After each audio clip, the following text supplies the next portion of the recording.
दोस्तों दोस्तों आज जिस स्टॉक की चर्चा मैं आपके सामने करने वाला हूं उस स्टॉक का नाम है आइनॉक्स विंड लिमिटेड।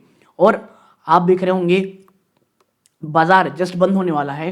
स्टॉक 6-7% के आसपास स्टॉक में गिरावट हो रही है। और आज ही अगर आप देखोगे तो आइनॉक्स ने अपना नया 52 वीक लो लगाया है। कितने रुपए का है वो? 75 रुपीज एंड 63 पैसा। अब आइनॉक्स विंड के लिए जो सबसे इंपॉर्टेंट अब एक साइकोलॉजिकल सपोर्ट है वो सबको पता है, 75 रुपए के आसपास का है। और आइनॉक्स विंड पिछले अगर मैं एक साल में आप देखोगे तो फ्रॉम हाई जो इसने लगाया था वहां से ये स्टॉक आपको ऑलमोस्ट 60%, जी हाँ 60% का क्रैश दिखा रहा है। और देखो आइनॉक्स विंड आप ये कह सकते हो जैसे ही इसने 100 रुपये तोड़ा था, क्योंकि सबसे पहली बात 150 इसके लिए बहुत इंपॉर्टेंट था। 150 के बाद जो ये स्ट्रक्चर देख रहे हैं ना आप, यही बयान कर रहा था कि कितनी ज़्यादा वीक चीज़ें हैं। फिर 100 रुपये के सपोर्ट जोन के आसपास इसने मेहनत थोड़ी कोशिश की, लेकिन उसके बाद क्या हुआ, एक और भयानक गिरावट। तो आइनॉक्स विंड एक चीज़ तो सही है, टेक्निकली बहुत ज़्यादा बेयरिश है, लेकिन क्या फंडामेंटली ये स्टॉक एक अपॉर्चुनिटी दे रहा है? और देखो बाजार में जब गिरावट होगी तो तमाम स्टॉक गिरते हैं और आइनॉक्स विंड इनसे अछूता नहीं रहेगा। इसके साथ एक और चीज़ मैं बता दूं आपको, ये जो 150 रुपये के आसपास जब स्टॉक चलता था ना, इतनी हाई पी में स्टॉक ट्रेड करता था। इस गिरावट के बाद अगर आप देखोगे अभी भी 24 से 25 के पी में ये स्टॉक ट्रेड कर रहा है। तो क्या जो पूरे की तरह पेन था वो खत्म हो चुका है और अब कहीं ना कहीं आइनॉक्स विंड एक अपॉर्चुनिटी के विंडो ओपन कर रहा है क्या? तो देखो एक एक करके आइए चर्चा करेंगे। आपसे बस एक दरखास्त है, इस वीडियो को हाइप जरूर कीजिएगा। वीडियो को अभी तक लाइक नहीं किया लाइक कीजिएगा, चैनल सब्सक्राइब नहीं किया है do subscribe the channel now. जो करंट आपको सिचुएशन दिख रही है आइनॉक्स विंड में, ये एक बहुत ही शानदार केस है फंडामेंटल डिस्कनेक्ट का और टेक्निकल नाइटमेयर। यानी फंडामेंटली चीज़ें कहीं ना कहीं डिस्कनेक्ट हो रही थी और उसके जब इतनी भयानक गिरावट दिख जाती है ना, तो फिर यही होता है। नाउ वाइल कंपनी आप कह सकते हैं बेस्ट ऑपरेशन नंबर दिखा रहा है कई सालों से, स्टॉक बहुत ज़्यादा हैमर्ड हो रहा है क्योंकि इससे ना जो एक्सपेक्टेशन थी ये कुछ ज़्यादा ही हो चुकी थी और ये फेल हो गया उस एक्सपेक्टेशन को जीने का too sky high expectation by analyst. तो आइए चर्चा करते हैं क्यों गिर रहा है। तो देखो यहाँ पर ना 3 फैक्टर है। सबसे पहला है द कंसेंस मिस। देखो जब आप एक हाई पी स्टॉक में ट्रेड करते रहते हो, आप एक ग्रोथ स्टॉक के नाम से कहा जाते हो, और जब तक आप एक हाई ग्रोथ स्टॉक हो ये सुनना, ये स्टॉक में निवेश होना बहुत अच्छा लगता है, लेकिन वो एक्सपेक्टेशन कभी भी कमज़ोर होती हैं। मैं टूटने की बात भी नहीं कह रहा हूँ, मैं बस कमज़ोर होती कह रहा हूँ। स्टॉक में बहुत ज़्यादा गिरावट होती है और उस गिरावट में आप कह सकते हैं आग में घी डालने का काम करता है एक स्ट्रक्चरल वीकनेस पूरे मार्केट में। और एक इजराइल ईरान जैसा वॉर आ गया तो फिर तो स्थिति खत्म ही है। आप देख रहे होंगे Q3 के जब रिजल्ट आए ना, तो इन्होंने रेवेन्यू और प्रॉफिट वो एक्चुअली बढ़े थे ईयर ऑन ईयर पे, लेकिन जो एनालिस्ट एस्टिमेट था वो ये मिस कर गए थे फॉर कंसोलिडेटेड एबिटा और पैट का। व्हेन एक हाई ग्रोथ स्टॉक मिस करता है ना बाई स्मॉल मार्जिन, तो भाई साहब इसी प्रकार की सीवियर पनिशमेंट इनको मिलती है। फिर स्टैग्नेंट ऑर्डर बुक 3185 मेगावाट में है, जो स्लाइटली डाउन है पिछले क्वार्टर से। और एक ऐसी कंपनी जो एक्सप्लोसिव ग्रोथ के लिए आप कह सकते प्राइसिंग हो रखी है, अगर आपकी ऑर्डर बुक इस प्रकार की स्टैग्नेंट हो जाती है तो ये एक मेजर रेड फ्लैग होता है मोमेंटम ट्रेडर के लिए। अब जैसे मैंने कहा आग में घी, ब्रॉड मार्केट कार्नेज।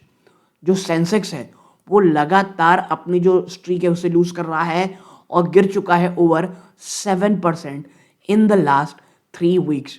और जो हाई एबिटा स्टॉक हैं जैसे आइनॉक्स विंड, वो और ज़्यादा सेल होना हो जाते हैं during general flight to safety. क्योंकि भाई देखो ग्रोथ स्टॉक में सबसे पहले पैसे कब निकलते हैं, जब ऐसा लगता है कि अब बाजार में वीकनेस है और लोग जो डिफेंसिव सेक्टर हैं, जो डिफेंसिव अच्छा प्ले करते हैं, उसकी ओर जाने की कोशिश करते हैं। ठीक है, अब आते हैं, ये 3 चीज़ें हो गई। फिर मिडिल ईस्ट वॉर क्या कर रही, तो देखो मिडिल ईस्ट वॉर एक डबल एज स्वॉर्ड है क्योंकि करेंटली जो मार्केट है वो सिर्फ बैड साइड देख रहा है। तो शॉर्ट टर्म में बिल्कुल भाई बैड चीज़ें हैं ही। ग्लोबल स्पाइक हो रहा, जो ऑयल प्राइस है वो बहुत ज़्यादा स्पाइक हो रहा है वॉर के कारण। जो लॉजिस्टिक कॉस्ट है भाई साहब वो बढ़ रहा है। और सिंस जो आइनॉक्स है वो स्केल अप कर रहा है अपनी मैन्युफैक्चरिंग को, और वे जिसमें एक नई यूनिट कर्नाटक में भी है, कोई भी डिस्ट्रक्शन स्ट्रेट ऑफ हॉर्मुज में सप्लाई चेन को डिस्टर्ब कर सकती है फॉर स्पेशलाइज्ड कंपोनेंट और जो cost of imported raw material है उसका। लेकिन ये लॉन्ग टर्म में अच्छा क्यों है? कॉन्फ्लिक्ट ये साफ साफ एक चीज दिखा रहा है, और ये सबसे बड़ी शानदार एग्जांपल चाइना है। 50% अपनी गाड़ियों को वो ईवी में ला चुके हैं। हम 3 से 4% अपनी टोटल जो हम गाड़ी बेचते हैं 3 से 4% ही सिर्फ ईवी बेच रहे हैं। और जो माइलेज एंजाइटी वो है ही है। और जो खबरें बीच बीच में ईवी के चार्जिंग को लेकर के आती हैं, और जो इंफ्रास्ट्रक्चर की हमें बातें कर रहे थे, देखो भारत में जब तक टीयर 2 और टीयर 3 में आप नहीं, आप कह सकते हो लेकर के आओगे एक बहुत ही अच्छा इंफ्रा फॉर चार्जिंग, कुछ भी नहीं होने वाला। ठीक है। और ये क्या दिखा रहा है? Energy security. फॉसिल फ्यूल बहुत ज़्यादा वॉलेटाइल है, सप्लाई रूट रिस्की होती है। तो इंडियन गवर्नमेंट का जो पुश है विंड और सोलर का, वो अब स्ट्रैटेजिक नेसेसिटी में हो जाएगा रेदर देन सिर्फ एक ग्रीन गोल। और एक बार ये पूरी डस्ट सेटल होगी ना वॉर की, रिन्यूएबल स्टॉक इस रिकवरी को लीड करते दिखाई देंगे। और मुझे इसमें कहीं कोई शक नहीं है। फिर एक्सपेंशन और ऑर्डर, तो हाँ भाई कंपनी ने कुछ प्रोडक्ट लॉन्च किए हैं। इन्होंने लॉन्च किया एक 4.45 मेगावाट का टरबाइन 2026 में, और ये ना एक गेम चेंजर है। क्यों?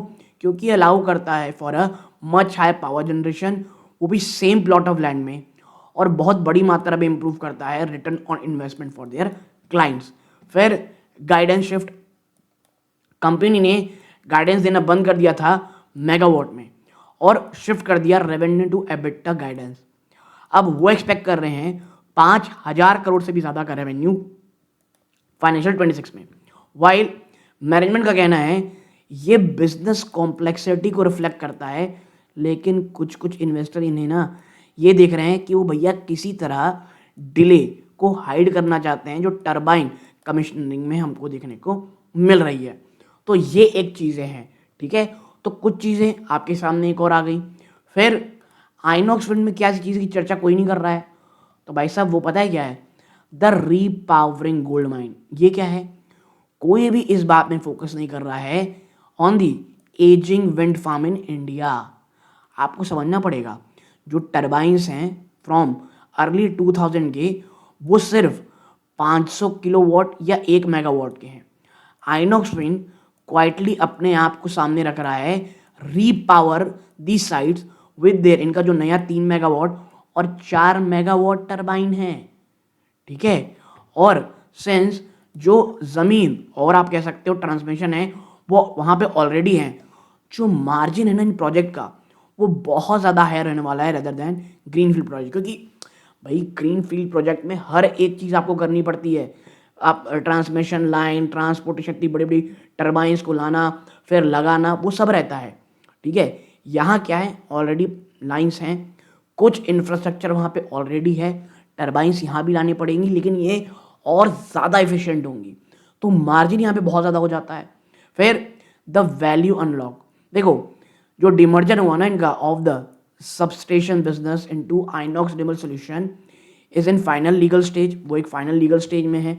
वंस ये लिस्ट हो जाएगा ना, जो एग्जिस्टिंग शेयर होल्डर हैं वो देखेंगे एक बहुत बड़ा massive value unlocking that is in currently period in IWL parent stock. फिर द डेट मिरेकल, ये क्या है? 2 साल पहले ये कंपनी कर्जे में डूबे पड़ी थी, लेकिन आज इन्होंने अपना जो लॉन्ग टर्म कर्जा है उसे घटा करके लगभग लगभग जीरो ले आए हैं।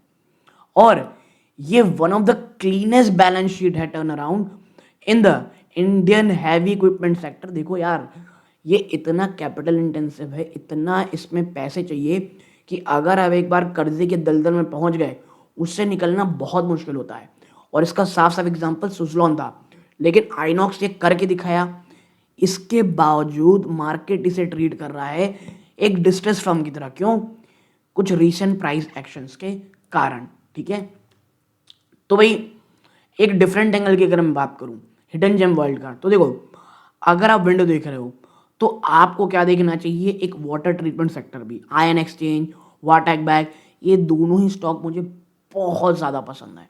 और देखो, जब जो मिडिल ईस्ट कॉन्फ्लिक्ट है वो ग्लोबल सप्लाई चेन को अफेक्ट करेगा, इंडिया डबल डाउन कर रहा है इंटरनल इंफ्रास्ट्रक्चर में, और ये जो कंपनी है ये मैसिव ऑर्डर आपको पाती दिखाई देंगी इंडस्ट्रियल डीसेलिनाइजेशन का, a niche that is currently much less volatile than the wind energy space। और ये बात देखिए हकीकत है। और मुझे ये लगता है वाटर ट्रीटमेंट, वेस्ट ट्रीटमेंट, ये अभी भी एक बहुत अच्छे सेक्टर्स हैं, एटलीस्ट लेस वोलेटाइल दिखते हैं।